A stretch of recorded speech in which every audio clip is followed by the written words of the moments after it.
और इसी बीच मुख्यमंत्री योगी आदित्यनाथ बरेली से किसान रैली को संबोधित कर रहे हैं। आपको जम्मू कश्मीर के लिए और भारत के नागरिकों को कश्मीर के अंदर किसी प्रकार की आवाजाही में कोई प्रतिबंध न हो, इसके लिए आंदोलन किया। लेकिन कांग्रेस ने एक व्यवस्था वहां और बना दी। अगर बरेली के लोग, शाहजहांपुर के लोग, पीलीभीत के लोग और बदायूं के लोग चाहे, यहां का नौजवान चाहे, वो अच्छा खासा कमा रहा है, उसको लगता है कि नहीं मुझे यहां के साथ साथ अपना एक मकान श्रीनगर में बनाना है, वैष्णो देवी की यात्रा के लिए जाते हैं तो कटरा में एक धर्मशाला बनाना है, नहीं बना सकता था। भाइयों बहनों, प्रधानमंत्री मोदी जी ने और गृह मंत्री अमित शाह जी ने कश्मीर में धारा 370 को समाप्त करके बरेली, पीलीभीत, बदायूं और शाहजहांपुर के लोगों को भी छूट दे दी है। आप चाहें तो जम्मू कश्मीर के अंदर, आप चाहें तो श्रीनगर या लद्दाख के अंदर अपने लिए जमीन खरीद करके अपना मकान या गेस्ट हाउस या धर्मशाला का निर्माण कर सकते हैं। ये काम अच्छा हुआ है। मैं आपसे पूछना चाहता हूं, जम्मू कश्मीर में धारा 370 समाप्त करके जो अधिकार प्रधानमंत्री मोदी जी ने पूरे देश को दिया है, क्या यह अच्छा कार्य हुआ है? आप समर्थन करते हैं? प्रधानमंत्री मोदी जी का अभिनंदन करते हैं?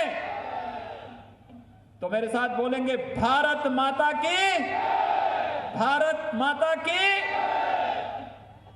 और साथ साथ मैं आज एक मुस्लिम धर्मगुरु का बयान पढ़ रहा था।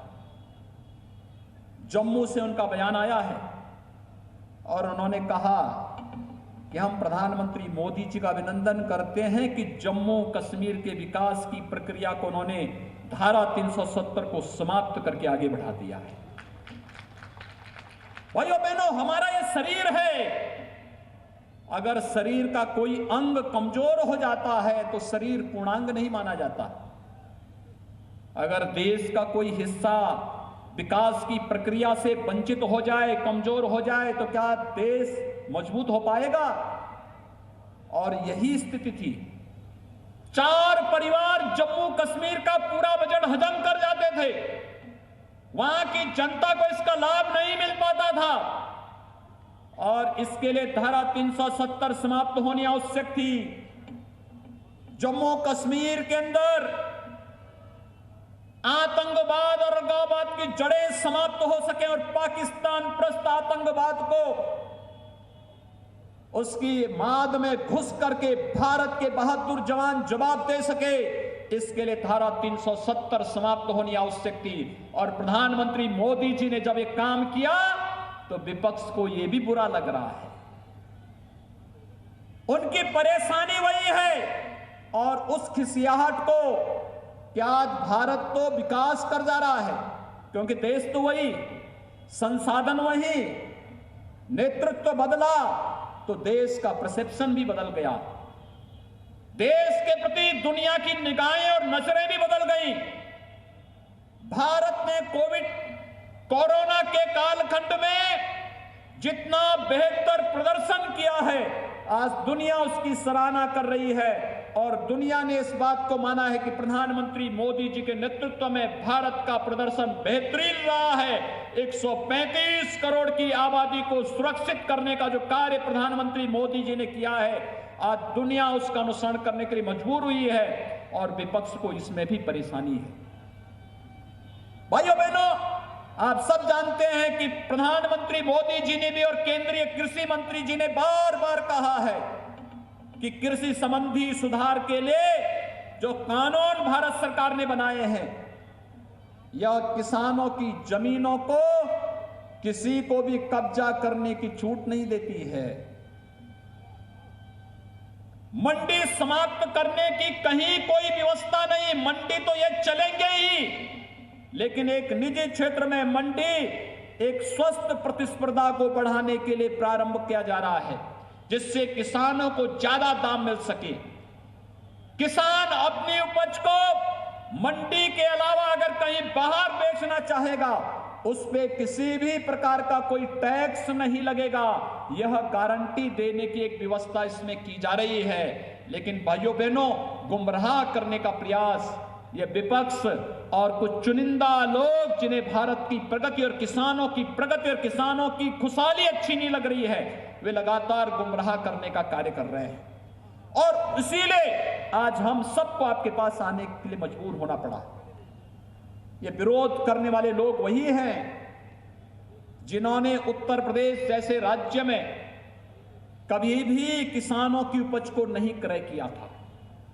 मुझे याद है 2017 में जब उत्तर प्रदेश के अंदर मुझे मुख्यमंत्री पद के लिए मेरा चयन हुआ और मुझे कहा गया कि उत्तर प्रदेश के अंदर जा करके हमें किसानों के लिए कार्य करना है। भाइयों बहनों, सबसे पहला कदम हमारी सरकार का था। पहली कैबिनेट में हमारी सरकार ने जो फैसला लिया था वह फैसला था 86 लाख किसानों के 36,000 करोड़ रुपए के कर्ज माफी का फैसला। यह फैसला था हमारा। याद करिए 2017 के विधानसभा चुनाव के पूर्व भारतीय जनता पार्टी ने अपने लोक कल्याण संकल्प पत्र में इस बात को कहा था। और ये 36,000 करोड़ रुपए का जो कर्ज माफी का कार्यक्रम संपन्न हुआ, एक एक जगह जाकर के हमारे माननीय सांसद और विधायक गणों ने आपको कर्ज माफी के सर्टिफिकेट वितरित किए थे। क्योंकि पैसा तो सीधे अकाउंट में किसान का गया या बैंक का कर्जा माफ होकर के सर्टिफिकेट उन्हें उपलब्ध करा दिया गया। लेकिन यह कार्य पूरी मजबूती से करने का कार्य प्रदेश के अंदर संपन्न हुआ। और इसके बाद दूसरा कदम जो उठाया गया वह था प्रदेश के अंदर किसानों की उपज को क्रय करने का। क्रय केंद्र स्थापित किए गए। किसानों को पहले साल विश्वास ही नहीं हो रहा था कि क्या उस समय गेहूं की फसल आ रही थी, क्या गेहूं की फसल सरकार खरीदेगी, न्यूनतम समर्थन मूल्य पे खरीद पाएगी। और भाइयों बहनों, मैं अभिनंदन करूंगा जनप्रतिनिधियों का, किसान बंधुओं का और इस पूरी प्रक्रिया के साथ जुड़े हुए उस पूरे तंत्र का जिन्होंने पहले साल ही 36 लाख मीट्रिक टन गेहूं का क्रय किया। धान की फसल तैयार हुई, किसानों से 46 लाख मीट्रिक टन धान का क्रय किया गया। अगले वर्ष किसानों को विश्वास हुआ 56 लाख मीट्रिक टन धान गेहूं का क्रय होता है, 52 लाख धान का क्रय होता है। और भाइयों बहनों, अभी धान का क्रय चल रहा है। लेकिन साथ साथ अब तक लगभग 36 लाख मीट्रिक टन धान का क्रय सीधे सीधे क्रय केंद्रों के माध्यम से प्रदेश के अंदर हुआ है। और मैं आपको इस बात के लिए कह सकता हूं, जब तक किसान चाहेगा तब तक प्रदेश के अंदर 4500 से अधिक क्रय केंद्रों के माध्यम से हम किसानों का धान क्रय करने का कार्य करेंगे और एमएसपी का लाभ सीधे किसान के खाते में देने का कार्य भी करेंगे। लेकिन ये किसके कारण? क्योंकि भारत सरकार का संबल है, उनका सपोर्ट है। आप अनुमान करिए, यही प्रदेश है जहां पर चीनी मिलें बंद हो रही थी। वर्षों तक, जब 2017 में हम लोग आए थे, 6 वर्ष का गन्ना मूल्य का भुगतान नहीं हुआ था।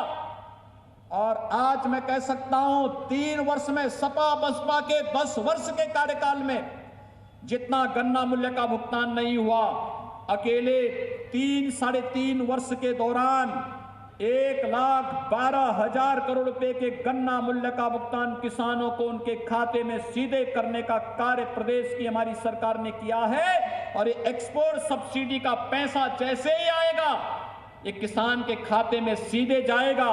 तो भाइयों बहनों, 1,15,000 करोड़ रुपए के गन्ना मूल्य का भुगतान अकेले उत्तर प्रदेश के अंदर हो चुका होगा। इतना पैसा, 1,15,000 करोड़, ये बहुत सारे राज्यों का वार्षिक बजट नहीं, लेकिन हमारे प्रदेश में हमारे अन्नदाता किसानों के गन्ना मूल्य का भुगतान किसान इस रूप, सरकार इस रूप में कर रही है।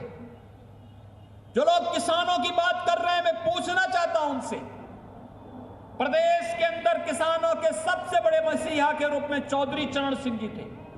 लेकिन चौधरी चरण सिंह जी के स्वयं की कर्मभूमि की चीनी मिल, रमाला चीनी मिल, 30 वर्षों से मांग हो रही थी उसके विस्तारीकरण और नवीनीकरण की, कोई सरकार नहीं कर पाई। जब 2017 में हमारी सरकार आई, हमारी सरकार ने ही रमाला चीनी मिल के नवीनीकरण और विस्तारीकरण के कार्य को पूरा करते हुए विगत वर्ष रमाला में मैं स्वयं गया था और रमाला में चीनी मिल के विस्तारीकरण के कार्य को आगे बढ़ाते हुए हम लोगों ने उस चीनी मिल का शुभारंभ भी किया। प्रदेश के अंदर गन्ना किसानों के लिए आगे का भविष्य बहुत ही उज्जवल है, क्योंकि जितनी चीनी की आवश्यकता प्रदेश के अंदर पड़ेगी उतनी चीनी मिलों से चीनी बनेगी। जितना गुड़ का उत्पादन होगा, खांडसारी उद्योग को लाइसेंस फ्री करके हम लोगों ने वहां पर जो भी जिस भी क्षेत्र में खांडसारी उद्योग लगाना चाहता है वहां पर उद्योग के लिए भरपूर उन्हें लाइसेंस उपलब्ध करवाया जा रहा है। तो फिलहाल अभी मुख्यमंत्री योगी आदित्यनाथ को आप सुन रहे हैं, किसानों की सभा में संबोधित करते हुए वो ये भी बता रहे हैं क्या फायदे किसानों को मिलेंगे और कैसे कानूनों को लेकर जो भ्रम किसानों में फैलाया जा रहा है उसे दूर करने की कोशिश भी की जा रही है। Presenting B News app available on Google Play and App Store. Download it now.